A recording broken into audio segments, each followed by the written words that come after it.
कहना चाहते हैं हमारा संविधान हमारा स्वाभिमान के तहत आता है।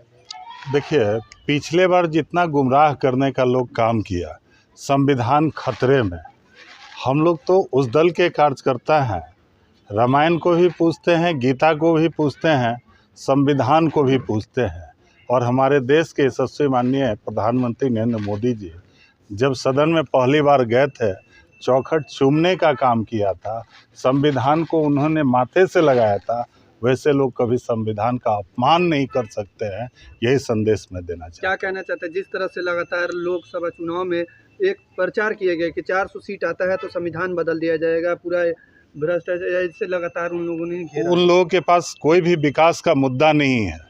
भोली भाली जनता को गुमराह करने के अलावा उनके पास मुद्दा बचा ही क्या है। अभी तेजस्वी जी आकर के बोल के जाते हैं, एक बीज 20 सालों से पूरे फसल को बर्बाद कर दिया, युवा पीढ़ी बर्बाद हो गया। हमको कोई बताए तो वो बीज कौन सा था, अपहरण का था या विकास का था। हमने 20 साल में विकास का बीज बोने का काम किया है। हर बिहार के एक एक लोग इसको अच्छे तरीके से जानते हैं। संविधान को आप पॉकेट में रखने की बात कर रहे हैं, तो एक बार फिर से राहुल गांधी फिर से संविधान लेकर घूम रहे हैं और बता रहे हैं कि संविधान खतरे में। वो हिंदुस्तान के हैं नहीं, रीजन ही उनका हिंदुस्तानी नहीं है। अगर हिंदुस्तानी रहा होता तो संविधान को पॉकेट में लेकर के नहीं चलते, उसको माथे से लगाते। छात्र आपके पीछे हैं और छात्रों को क्या संदेश देना चाहते हैं?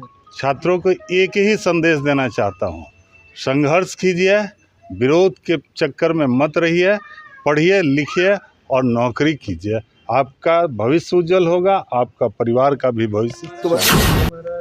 स्वाभिमान के तहत आज आप लोग आए हैं अम्बेडकर छात्रावास। ये बाबा साहब भीमराव अम्बेडकर का ही छात्रावास है, उन्हीं के नाम से अवस्थित है।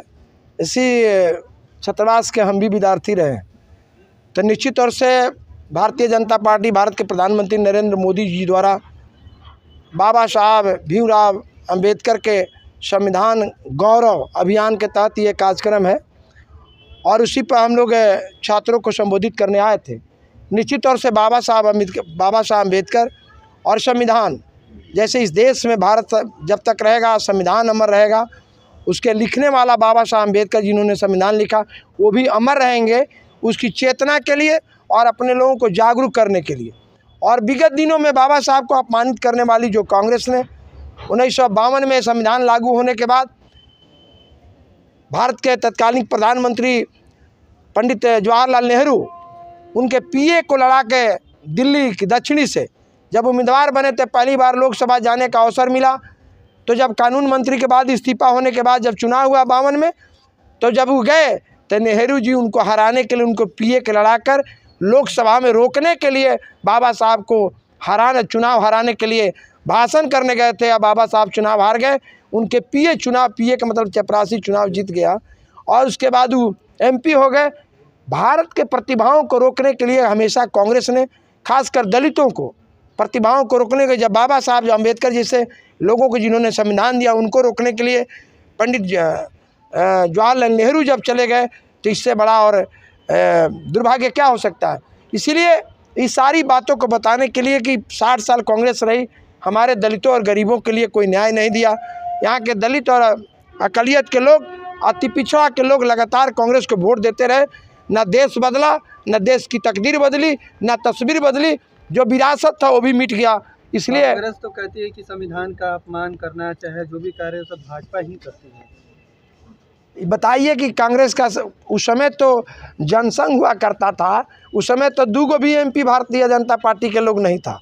और उस समय तक कांग्रेस 1952 में सबसे बड़ी पार्टी और कांग्रेस आई थी। और उस समय बाबा साहब अम्बेडकर को जब संविधान निर्माता को हराने के लिए जो भारत रत्न 60 सालों तक कांग्रेस जो नहीं दी, नरेंद्र मोदी ने दिया, तो उसको हम बड़ाई करेंगे कि पंडित नेहरू जी का बड़ाई करेंगे? आप ही न्याय कर दीजिए। इस देश में दलित भारत रत्न देने वाला प्रधानमंत्री का हम गुणगान करेंगे कि कांग्रेस का गुणगान करेंगे? ये तो साफ साफ दिखता। तो ये संविधान लेके घूमने का चीज़ नहीं, संविधान तो आत्मसात करने का चीज़ है। संविधान पॉकेट में नहीं, संविधान पूजने का चीज़ है। लोकतंत्र का आत्मा है संविधान। उस आत्मा को लेकर आत्मसात दिल में कोई करता है, उसका रास्ता अख्तियार करता, अंतिम व्यक्ति तक न्याय मिले।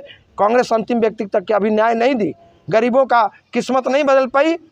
बाबा साहब अम्बेडकर को किसी ने सम्मान दिया तो बीपी सिंह के बाद, उस समय भारतीय जनता पार्टी के समर्थन में बीपी सिंह प्रधानमंत्री बने थे।